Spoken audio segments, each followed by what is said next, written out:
Salut à tous, aujourd'hui je veux aborder une faiblesse humaine que chacun de nous souhaite surmonter mais qui nous colle à la peau, le FOMO. Oui, vous avez entendu, la peur de rater quelque chose d'important, aussi connu sous le nom de panique sociale. Vous pouvez facilement l'imaginer, tu vois, c'est ce sentiment d'anxiété quand tu vois tous tes amis ou tes collègues qui s'emballent pour une nouvelle tendance, surtout quand il s'agit de quelque chose qu'il faut acheter en plus, t'as envie de te lancer aussi. De faire comme les autres tout simplement et tu dis après en plus la tendance elle va passer, ça sera trop tard, mais t'as aussi une voix dans ta tête qui te dit peut-être que je devrais pas, ou peut-être que puisque tout le monde est déjà en train d'acheter, c'est déjà trop tard. Et tu te retrouves dans cette espèce de tourbillon d'indécision et d'anxiété super malaisant. Est-ce que vous reconnaissez ça? Oui, c'est normal, parce que cette expérience est partagée par beaucoup de monde. Alors comment est-ce qu'on peut gérer cette émotion et trouver un petit peu de paix intérieure? Je vais partager avec toi aujourd'hui quelques astuces qui, moi, m'ont aidé en tout cas à combattre le FOMO. Alors, première chose en fait que j'ai remarqué, ce qu'il faut bien comprendre, c'est que l'origine de notre FOMO, généralement, il réside dans la comparaison avec les autres. Donc, faut se rappeler une première chose, faut comprendre une première chose. Chacun a son propre rythme et a son propre but dans la vie.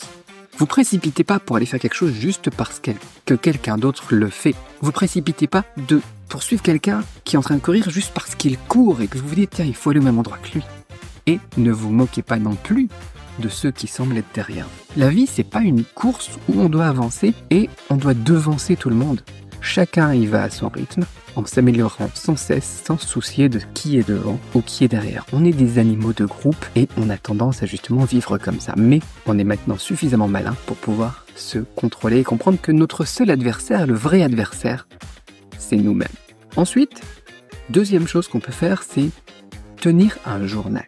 Personnellement, j'ai adopté cette habitude. Alors, c'est pas un journal, tu vois, je sais pas, un diary, là, comme ce qu'ils disent, là, un truc bizarre où les gens ils vont aller noter leurs trucs tous les jours, voilà aujourd'hui j'ai fait ça, ou des méditations, des trucs comme ça, non.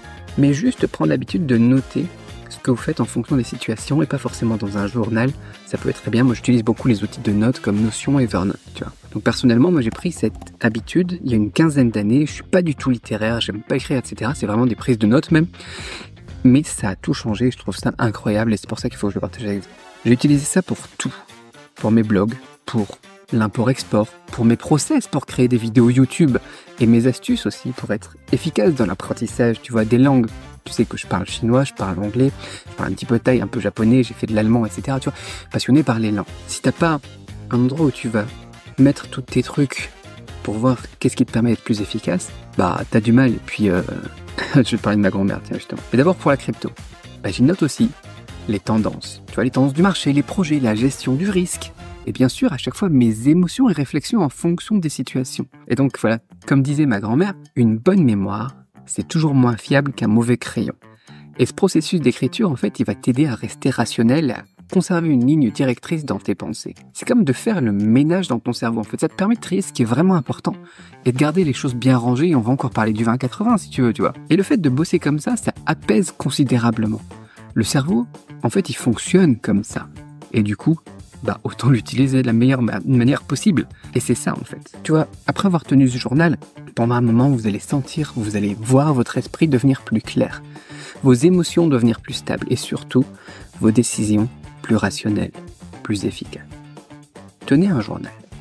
Mais encore une fois, ça peut être juste des notes. Une fois que vous avez mis ça en place, l'étape suivante c'est quoi? C'est de savoir se pardonner. Alors ça, j'ai du mal par contre. Mais oui, pardonnez-vous, parce que personne ne peut garantir que vous ferez jamais d'erreur, que vous aurez toujours raison. Tu vois, même les plus grands noms, les gens les plus connus comme Warren Buffett ou CZ, ils ont tous leurs moments d'incertitude, c'est normal. Donc si vous vous surprenez à penser, à vous dire j'ai raté cette opportunité encore, tu vois, ou j'aurais dû faire ça, arrêtez. Vous avez fait de votre mieux avec les informations que vous aviez à un moment donné. Et on apprend de nos erreurs. Elles nous permettent, elles nous montrent en fait nos limites et nous aident à mieux nous connaître. Pardonnez-vous et construisez dessus. Donc pour faire simple, vous perdez pas dans la course aux désirs matériels ou sociaux pour vous comparer aux autres. Avancez à votre propre rythme. Documentez vos progrès, devenez meilleur pour prendre des décisions. Pardonnez-vous vos erreurs et contrôlez vos émotions. En faisant juste ces trois choses-là, vous allez voir que ce que vous cherchez, ça viendra naturellement à vous, sans avoir besoin de FOMO. Ouais, pour aujourd'hui, cette courte vidéo, j'espère que ces conseils vont vous aider à mieux gérer le FOMO dans ce monde de fou et à mieux prendre le contrôle sur vos émotions. Si t'as des questions, tu vois, si t'as des expériences aussi à partager, n'hésite pas à laisser un commentaire, surtout pour la deuxième partie. Je suis là, moi, pour vous soutenir, bien sûr, mais moi aussi pour progresser et apprendre de vous. Donc pour la gestion des émotions, j'ai quand même encore du boulot, donc n'hésitez pas. Merci à ceux qui s'abonnent, et à bientôt pour de nouvelles aventures.